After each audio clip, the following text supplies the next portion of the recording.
Hey, yan. May next project na naman ako. So, eto.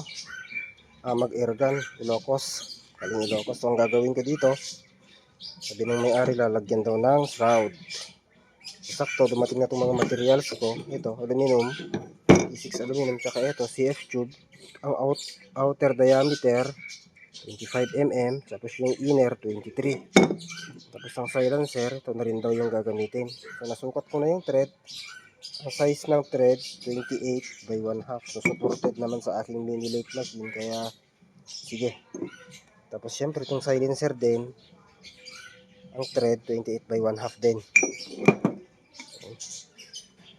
Sakto. Putol na ako nito. Tsaka magturno ng kanyang shroud. Yan, ganda. So, update ko na lang pag makaputol na ako tsaka makaturno na ako ng ganito. Ang ganda. Okay. Matapos ko na itong end cap. Ayan. Nasa may harapan na lang. Okay, natapos ko na. Talagyan ko na rin ng tornilyo. Yung so may technique po ang paggagawa ng ganito, no? Dapat ito yung pinaka-importante, ito yung end cap, yung bushing, yung kung tawag dito. Technique po nito, dapat hindi po ito kumakalog. Wala po itong dapat play. Saka ang isa pa, itong CF tube, dapat wala din siyang play. Dapat dito naka-fit sakto-sakto. Uray hantay ka kahit hindi na tayo gagamit ng o-ring dito. Basta ang tips, dapat yan, fit na fit. Yan. Na-fit ko tatay. Ito yung GNT Tornon.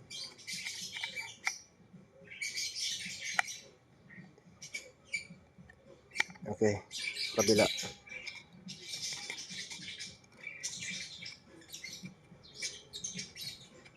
Okay, sandali. Yan. Okay. Yan. Fit ko na lang siya ng maayos. Tsaka yung sa may harapan na lang. Yung andito sa may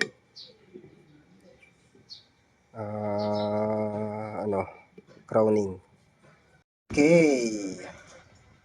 Katapos ng 10 taon. Hindi, parang nasa 2 oras ko lang naman itong ginawa.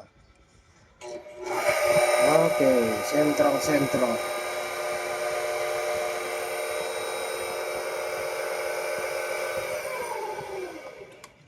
Okay, natapos ko na siyang kanalan.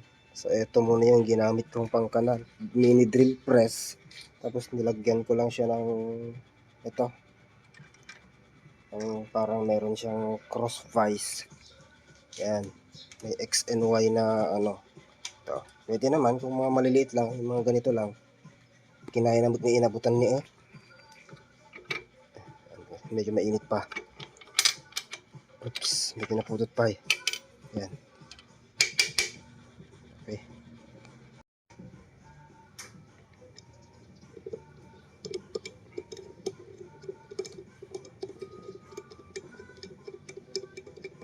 Okay. Tapos ito, 1/2 by 28 TPI, 28 thread per inch. So meron naman sa stud gearbox, nakalagay naman sa stud gearbox ng mini lathe. So ang gamit nating mini lathe, Titan mini lathe machine. Okay. So itong CF tube na lang mga idol.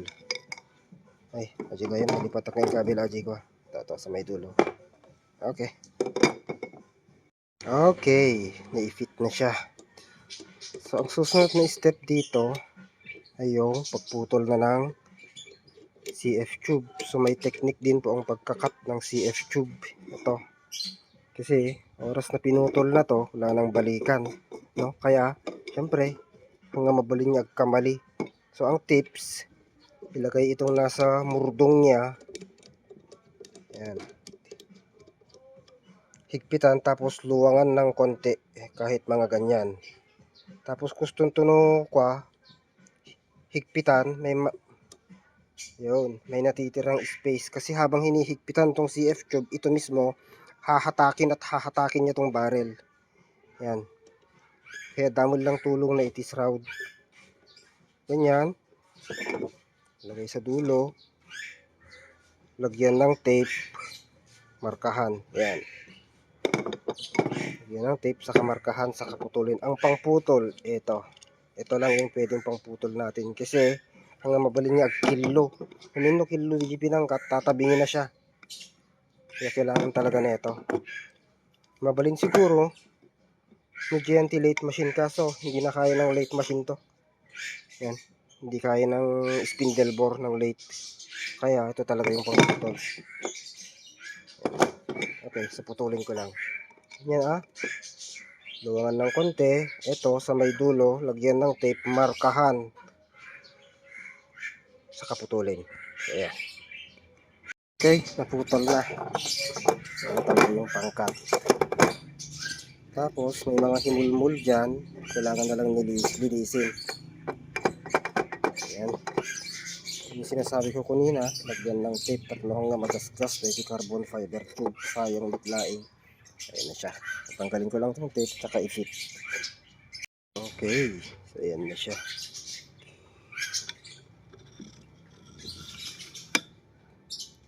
Lagay, higpitan.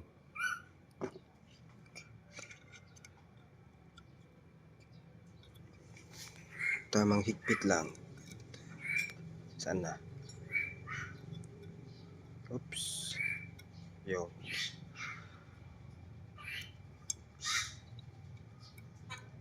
Okay. Tapos ito, yung nasa harapan. Ihanap yung thread.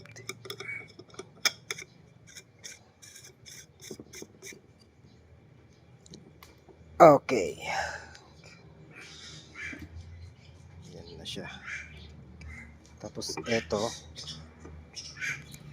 silencer.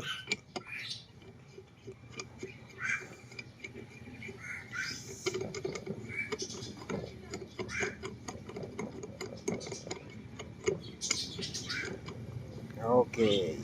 Yan. Guwapo.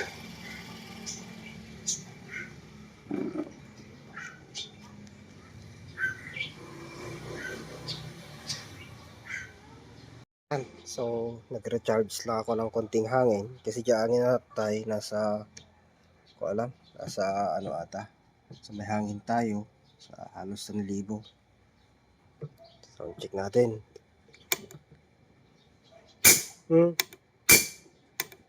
Parang tong lamesa lang yung naririnig tsaka itong hammer niya. Ito sa may ano, sa may flooring. Check natin yung tunog.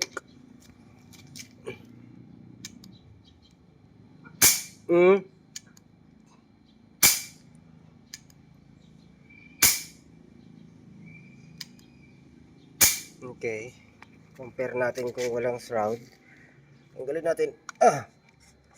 Silencer lang natitira. Hindi. Natanggal yung ano. Okay. Bilisan mo. Okay. Tanggalin natin itong. Hindi. Nakatornilyo pala. So, ito.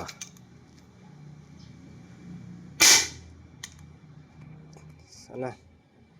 Grabe ang lakas. Ura natin maradyaso. So, ang advantage pa ng shroud, hinahatak niya tong barrel, nag-i-stabilize. Ayan.